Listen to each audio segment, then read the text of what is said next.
Good morning, afternoon, or evening, wherever you're at, ladies and gents. I am Kurojiri, your resident tinkerer and Medarotter, and this is the Medarot News Network, bringing you all the latest developments and happenings with our favorite pet-fighting robot series. And I would also like to preface this episode by saying happy 4th anniversary to you Medarotters that have been supporting Medarot S all through this time, as it's made a lot, and I mean, oh boy, a lot of leaps and bounds through these last 4 years alone. We've had lots of collaboration with a lot of really big name franchises, which have really helped spread Medarot's name far and wide. We've gone through a few anniversaries to celebrate the series as a whole. Lots of fun rewards and lots of experiences, both great and not so great through the years as well, but that is honestly to be expected. And for a gacha game especially, that is actually really good. I'd say that in general, aside from a couple missed elements where things maybe weren't as balanced, or maybe something was amiss or something was broken, I have to say Medarot has done a really good job keeping itself going, keeping it fresh, and keeping it very well balanced as a mobile game should be, despite all the negative connotations that come with a mobile game or a gacha game. But, all that aside, much like we have in previous year anniversary with the introduction of a new KabuKuwa type, this year is most certainly no exception as we celebrate the 4th anniversary of Medarot S, but this time celebrating the first female of the series, highlighting the unison of two very iconic female Beetles of the respective series as well. But with that being said, let's go ahead and jump right into what was announced this week going forward, starting of course with the gacha banner to highlight us off and start us through this week. And that being said, the brand new model joining us this game with not one, not two, but 3 brand new skills, of course, is KXK03 Black Cruise with Substitute, Revenge Sword, Max Shot, Biped Legs, and the leg ability of Contract. So as you see here, 2 new skills and a brand new leg ability to bring to the table makes this already very dangerous looking knight, and I have to say kind of like knight warrior type of beetle, and true insectoid beetle type at that, a very dangerous menace on the field.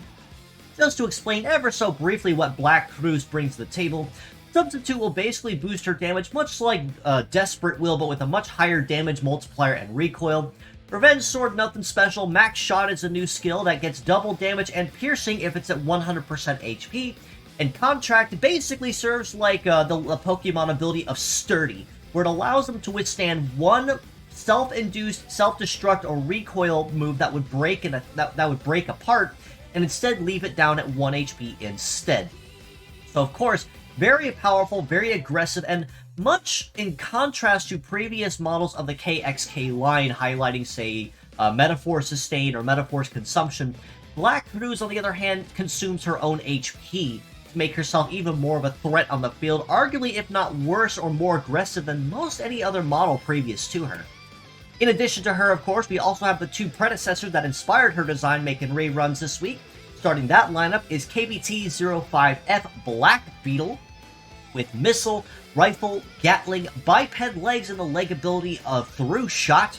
She is also capable of transforming into a tank-based mode with basically the exact same kit of Missile, Rifle, and Gatling, but with tank legs and the leg ability of Aim instead for higher base power and output.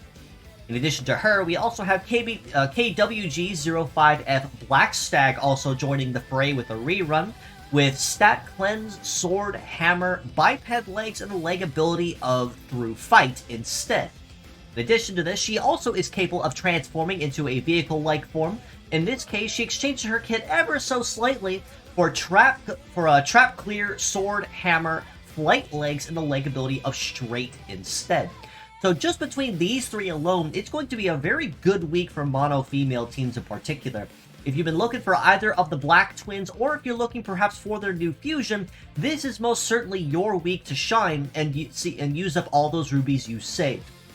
Now, just as a friendly reminder, Black Truce does not meta change, which means she likely will be a little easier to obtain when it comes to gacha banner rates, whereas Black Beetle and Black Stag will follow more unforgiving rates in their banners, as that means you will either get them or you will not get them at all when you make your pulls. But with that being said, good luck to you, best of luck, and do make sure that you make the most of collecting 1 or 2 or even all of these models if you're lucky to celebrate the 4th anniversary of Medarot S and what they have in store going forward.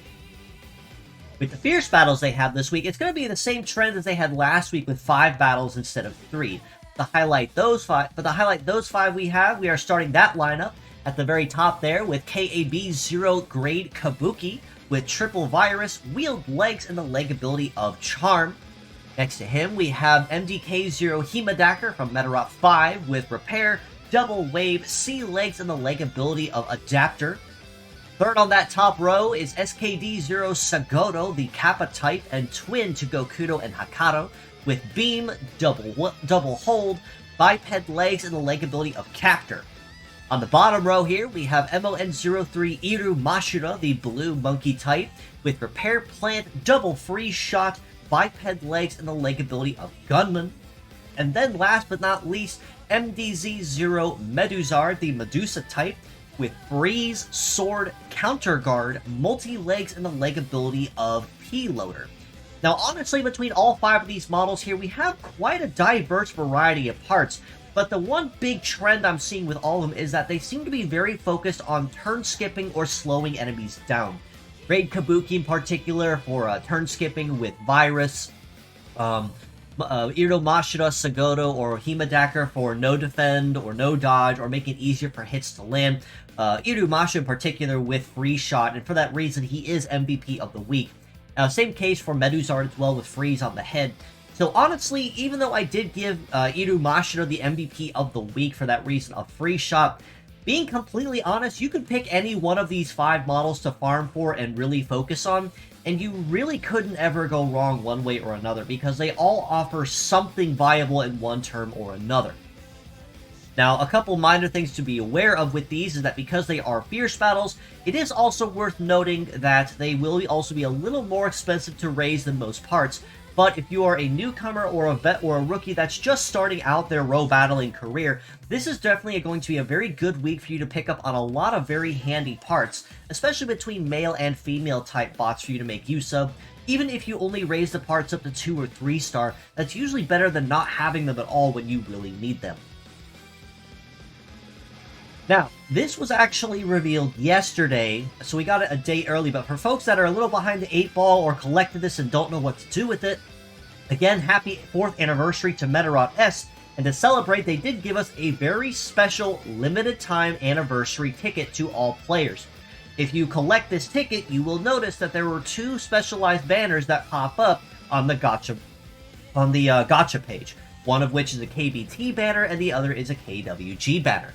Now, you only have 1 ticket, so make sure that you choose wisely. But either banner you pick will have somebody very, very good that you can make use of in one term or another, because they are all pickup-based bots. So no spotlights, no 2 stars, no nothing. Everything that are in these 2 banners are limited time, and then they'll come and go pickups as they please. And you're almost always guaranteed something, and it's going to always be a pure set. So you're going to get all the parts at once in one fell swoop.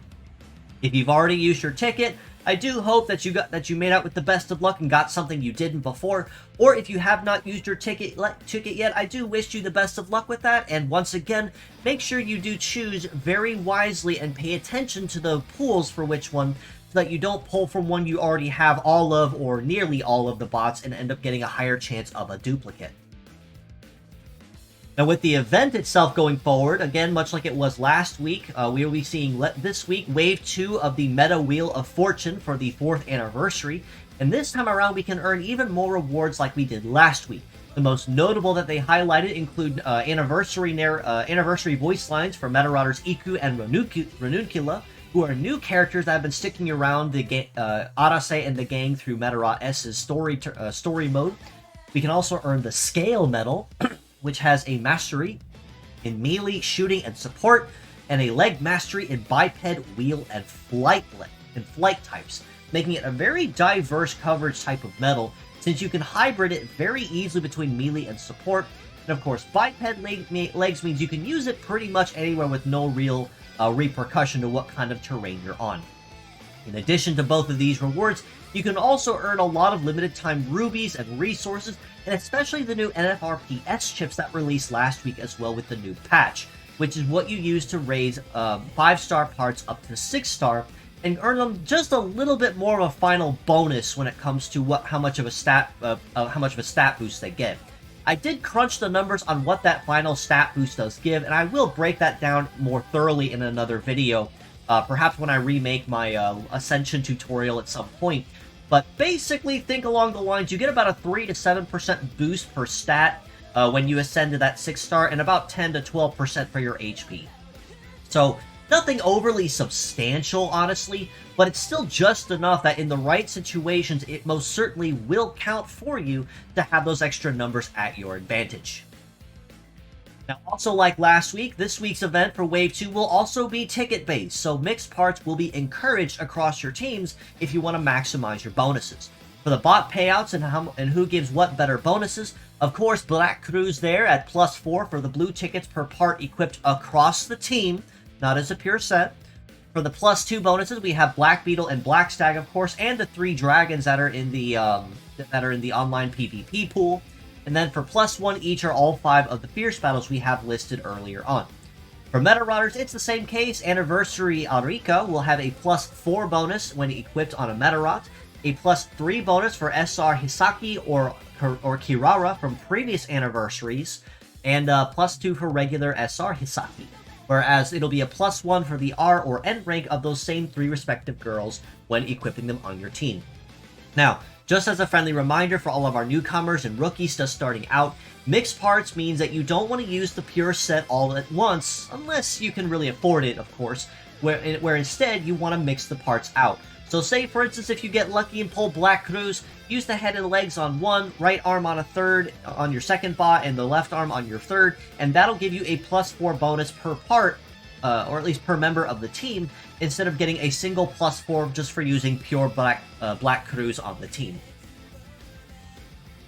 Now, one other thing to mention they highlighted is that we are getting 2 extra BGM packs that will be available for purchase, this time highlighting a lot of tunes from the OG Medarot 2. So not the Medarot 2 core that a lot of folks know, but the original that was on the original Game Boy before they stepped up in hardware. A lot of the very well-known tunes between both of these tracks include, of course, some of the ones you've seen here. Institute, Storm Cloud, Judgment of God, Strike Enemy, and many more are available. I think these packs will roughly be about 20 US, between 15 and 20 USD given current conversion to yen, so not anything overly expensive, but always very good to have in your libraries as a just in case. Now, you're probably going to be looking at me wondering, but what if I want to buy these packs or any top-ups or anything like that because they moved all the paid bundles and rubies? Well, I'm actually going to touch on that too, because also having gone live last week is the official web store that Medley S released where you can top up. Now, this actually is very, very simple to use, thankfully, so pretty much anybody can hop on here and use it very easily, and because it is a website, this now means that whereas a lot of us Intel players could not really buy stuff in-game before, now we can, thankfully. All you have to do is in that search bar up at the top next to the blue button, you type in your player ID, which is usually about a 5 or 6 letter or digit combination there on your player profile. You'll pick the bundle that you want to purchase and pay for, and then basically you'll use your online method, PayPal or a card on file or whatever, to make your purchases. Then, when you log into the game after you get the confirmation, they will be sent to your gift box for you to redeem from there and use pretty much like you would as if you were to use it in the store originally. Now, as mentioned last week, the convenience store in-game now only has all the stuff you can buy with the Metacoin currency, so they did remove the bargain bin bots, which does kind of suck, but all your top-ups for like converting your ruby shards into rubies, your Metagist if they have it whenever, your daily resources, and so on and so forth. But this web store here will be the new permanent home for all of the paid bundles going forward in the game as they add more. Collabs for skins, BGM packs, New Year's bundles, these are where they're all going and very easy to pick up. I will include a link to this in the comments below as well if you want to bookmark this site for future reference, or pin it in case you want to buy anything. One other thing to mention before I do go forward is pretty much as you see here on this screenshot here from the page, that golden one there on the top left is a free bundle, which means all you have to do is punch in your ID, click it, redeem it, and you have that free bundle there of about 3 rubies, an energy pack, and some currency to be sent to your gift box to commemorate the opening of the web store. I am secretly hoping, because they did highlight that they didn't notice people could buy bundles for each other with this, and I do have mixed thoughts on that. On one hand, I understand their concern for it, but on the other hand, I do secretly hope that they leave it as is so people can do that. Because being completely honest, I've always wanted to host contests where we would offer stuff like Ruby top-ups or whatnot as rewards. But because it was impossible for us to be able to buy things in-game without having to really circumvent the system and make it really convoluted, it made it really difficult to do so. So I'm really hoping that this web store is here to stay as it is, so that we can officially include that as rewards and prizes for any contests that we as a community are able to hold and plan to hold going forward. Now, on the rest of the community front, we are still always looking for translators to assist us with any translation projects or endeavors. Right now, Medarot 3 is still in that tentative completion status, but draws closer and closer to true 100% by the day. There's still a lot of text that needs going through, just to make sure that everything's behaving and is reading off as it should. Grammar checks just to make sure everything sounds right and looks right.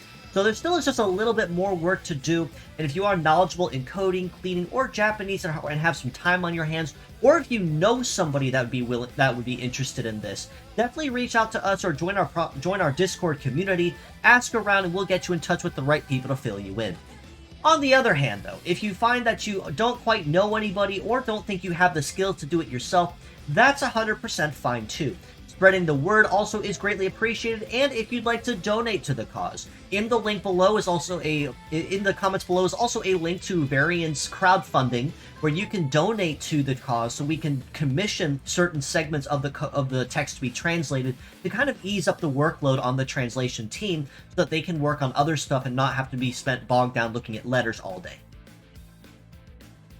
Now, the weekly art highlights here on the MNN, it would not be a 4th anniversary without highlighting some piece celebrating it as well, and there have been art pieces of it celebrating it pretty much since yesterday, no less. This one here, of course, is no exception by my dear friend Moen on Twitter, who does a lot of fantastic art on their page, and basically, much like I do, serve as an unofficial fan page that helps keep the community in the know with anything to do with Medarot. Fan art, contest stuff from Medarot S as a whole, they're usually very on top of making sure it stays in the know as well, much like I do. So they're a very, very good friend of mine, and as you see here, a fantastic artist as well. So definitely give them a follow if you want to see more of that wonderful style of art in your feed. And of course, I do have to highlight my buddy Penguin Kotak, who is also the designer and artist for Musha Beetle, the new Oriental-style samurai beetle that did make their appearance in the game fairly recently. Since they did also manage to snag their child on the very last day before the banner switched over, talk about better late than never, I guess. They drew this piece to commemorate the introduction of their boy, officially making it big in the game officially for players to pull. Good friend of mine as well, much like Moen. Give both of them a follow and your support if you'd like to see more wonderful art in your feeds as you scroll through your Twitter on the daily. Now, as one final note to mention, just as a personal thing, I am always open for commission, just as a friendly reminder. I do 2D and 3D art, as you see here. My live 2D models are ready to rig, fully cut up and ready to go. So all you need to do is just find a rigger that's willing to put it together and set it up for you. I do standard 2D art, I can do emotes, as you see, and for my 3D models as well, I can do fully rigged, ready to go. I can do just basic mesh, props, whatever you need, I can get it done very well, or see that I can try to get it done. So that you can use it for mediums such as, say, VR chat, chill out VR, MMD, SFM, or whatever else you decide to use. That's what you're able to use it for very easily and very freely once we go forward. But with all that being said, as always, I do appreciate you all for stopping in, just as you always do. And if you'd like to know more, you can follow us below on Facebook at the Medarot News Network page, or the Metabots Forever community on there. And to my shock, actually, how fast that community has been growing right under my own nose. And it's the fact that that community is currently almost 4,500 members, if it's not already there. And it honestly shocked me, like, a lot. I normally didn't think the Facebook community would really pick up all that much, but it really has been, and I'm very, very proud of that. So definitely give us a follow on there if Facebook is more your speed, not really Discord or Twitter. If Discord is your thing, though, definitely follow us below in the link below for a link to our community server as well, where you can keep an even closer ear to the ground to the action on anything to do related to Medarot. This includes any new links to merchandise, fan art, my weekly episodes, or anything else to do with the series as a whole. The Discord server is the first place you're going to hear it before it goes anywhere else on the net. In addition, you can also reach out to me personally on Twitter at IsaGamiKura, so if you have any questions or feedback or comments, or would love just to stop in and say hello, or have suggestions on things I could maybe cover in future videos, I leave my DMs open on purpose for that very reason. So don't be a stranger, stop on in and say hello, and I'll get to you when I can. In addition, if you are a streamer, content creator, VTuber, YouTuber, whatever you do, if you'd like to collaborate sometime, whether that means having you here on my channel with me as a guest host, which means there is always an empty seat here next to me on my weekly coverage, or if you'd like to have me stop in on your channel as a friendly guest for a group game, or a chat, or an interview, or whatever else, I would absolutely love to coordinate and make something happen. So reach out to me in those DMs, we can most certainly make something happen all the same. Lastly, do give the official Medarot and Medarot S pages on Twitter a follow as well to show your support for the home source, where you can keep an even closer ear to the ground on the action and the news straight from the source on Twitter.